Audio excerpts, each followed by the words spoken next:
شریف کی یہ حدیث مبارکہ حضور رحمت عالم صلی اللہ تعالیٰ علیہ وآلہ وسلم نے ارشاد فرمایا، من سن سنتاً حسنتاً فی الاسلام، کہ جو بندہ بھی دین اسلام میں کوئی اچھا رواج قائم کرتا ہے،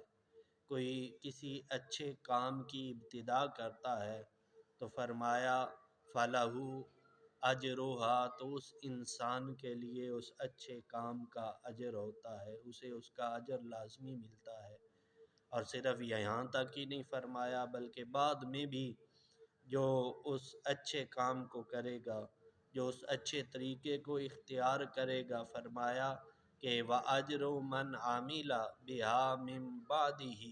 کہ جو بھی اس کے بعد اس نیک اور اچھے عمل کو کرے گا، اللہ تعالیٰ ان سارے عمل کرنے والوں کا اجر بھی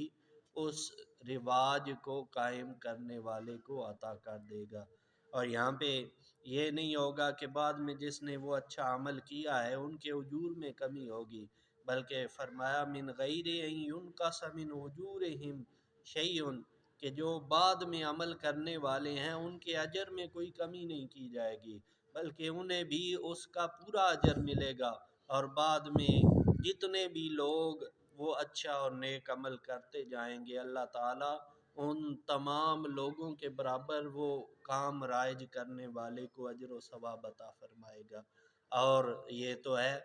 اچھے طریقے اور اچھے عمل کی، اچھے سنت کی، اچھے رواج کی یہ جزا ہے۔ جبکہ دوسری سائیڈ پہ اللہ کے پیارے محبوب نے ارشاد فرمایا کہ وَمَن سَنَّ سُنَّةً سَیِّئَةً، کہ جو بندہ اسلام میں کوئی بری سنت یعنی کوئی بدعت یا کوئی برا کام شروع کرتا ہے، تو فرمایا فَلَہُ وِزْرُهَا، کہ اس بندے کو اس برے کام کا وبال اس تک پہنچتا رہے گا۔ اور پھر صرف یہاں تک ہی نہیں فرمایا بلکہ فرمایا کہ جب تک وہ برا کام ہوتا رہے گا، وہ برا کام کرنے والے برا کام کرتے رہیں گے، تو فرمایا وَأَجْرُ مَنْ عَمِلَ بِهَا مِن بَعْدِهِ مِنْ غَيْرِ ان ينقص من اوزارہم شیء، کہ بعد میں جو بھی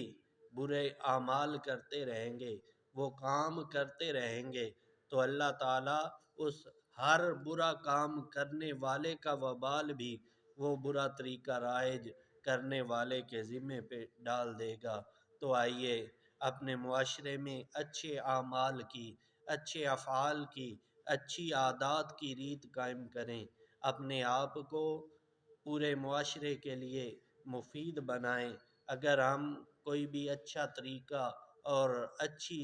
عادت رائج کریں گے تو جب تک اس پہ دوسرے لوگ عمل کرتے رہیں گے تو اس کا اجر و ثواب وہ عمل کرنے والے کو بھی ملتا رہے گا۔